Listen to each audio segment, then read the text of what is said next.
All right, kids, here's lesson 8, level 6, the choose your own adventures. There's only one group of them here. Let's do the count genres first. This is probably going to take about 10 minutes. Maybe not, though. We'll see.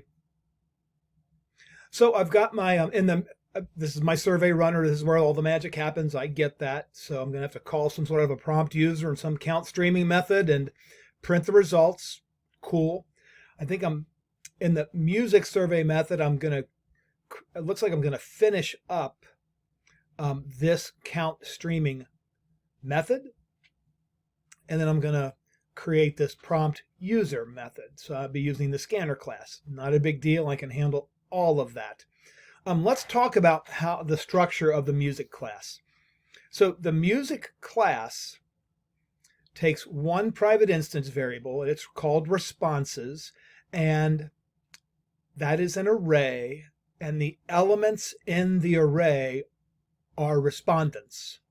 That's their data type, respondents.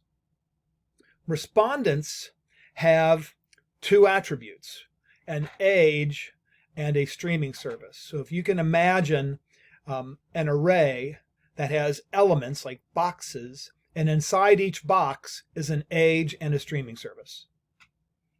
And so in the first box, 0, the age is 18, and the streaming service is Spotify.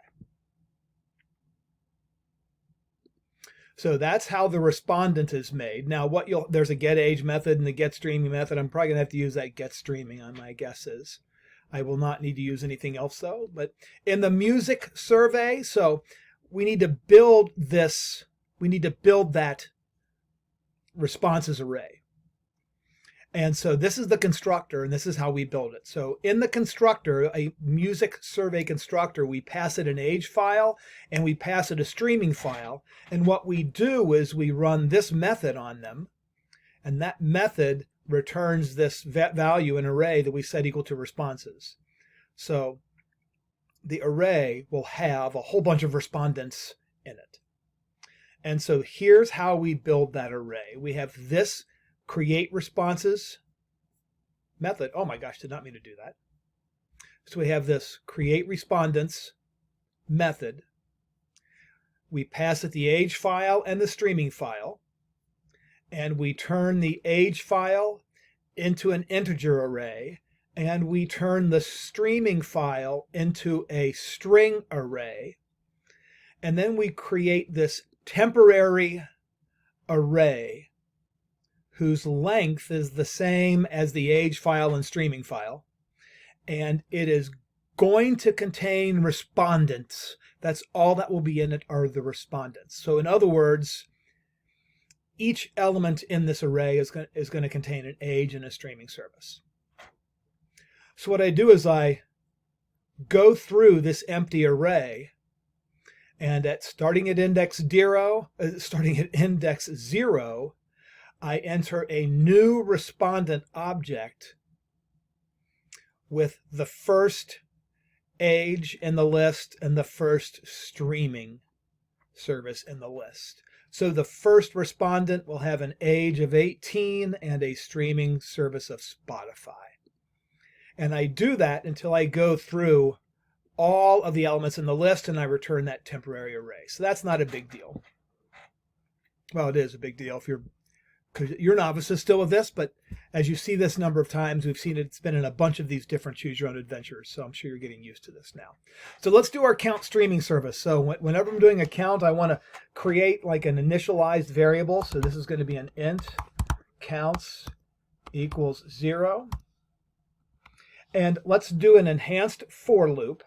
I want to go for, these are respondents, and I'm just going to call this RR. And in my responses list, so I want that list is what I'm going to go through. Okay, because it is a list of respondents. And then what I'm going to do is I'm going to check to see if the respondents, I think I need to get streaming service. Get streaming. I'm just going to copy it while I'm here. Get streaming. dot equals, because that's how you check if strings are equal, and I want to see if it's equal to this streaming service.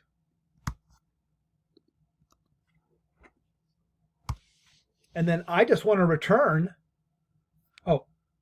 if it's true.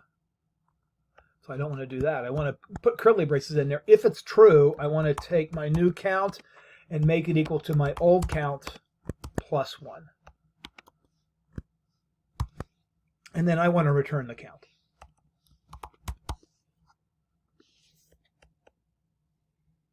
So that is my count streaming. Traversing the array, counting how many of these things are equal to each other. So that's good. That's good. That's good. So let's go down here and let's do the scanner class. Guys, I don't always remember what the scanner class is. I'm getting better at the scanner class, getting better at it. But you can use this. The scanner class is not on the AP exam. However, you will be given probably some sort of an object or a class, and you'll need to create an object for it and apply some of its methods. So you have to be ready for that. So they try to give you that experience using the scanner class. So let's create a new scanner object. Scanner, and it's going to be, we usually call it input. And this is going to be a new scanner, and it gets input from the system through the keyboard. And then let's see, we need to prompt the user, so I'm going to go system.out.println and enter a service.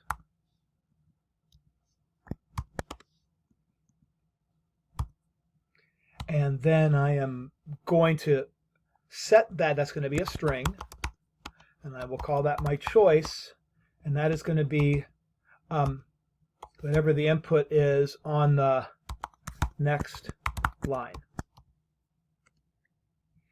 And then that's it. That's all I need to do. So I can take my scanner object and I can close it.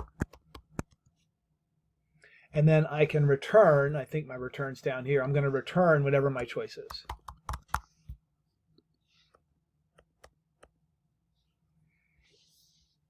And so that's going to work out pretty well. I think that's going to be good.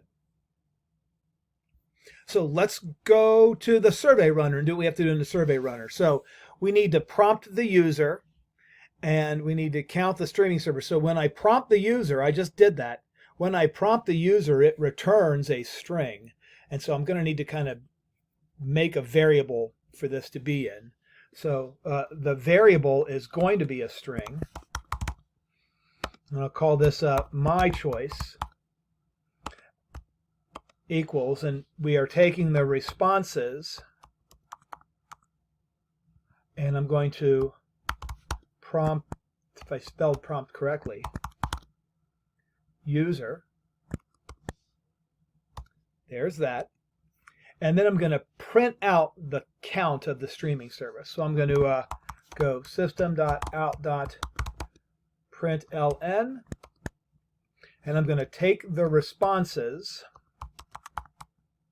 and I am going to count streaming, and this takes the parameter my choice. And that should be it. So I'm sure I've made some errors. Let's see if we did, though. Yep, told you. The dreaded colon. So I need to make that a semicolon. And let's try this again. And it's not respondents, it's respondent. I remember that now. So it is a respondent, and I called it in my enhanced for loop, I called it respondents. So let's try this again. And there it is. So notice that I've printed out all of my data. That's just coming from the toString method here. So notice the toString method returns the age, years old, and what you listen to. So that's what's really getting printed out by the toString method. And then let's go enter a survey. What did I do? Spotify. and there are 66 Spotify elements. So let's run that again. And let's pick YouTube music. And there are 12 YouTube musics.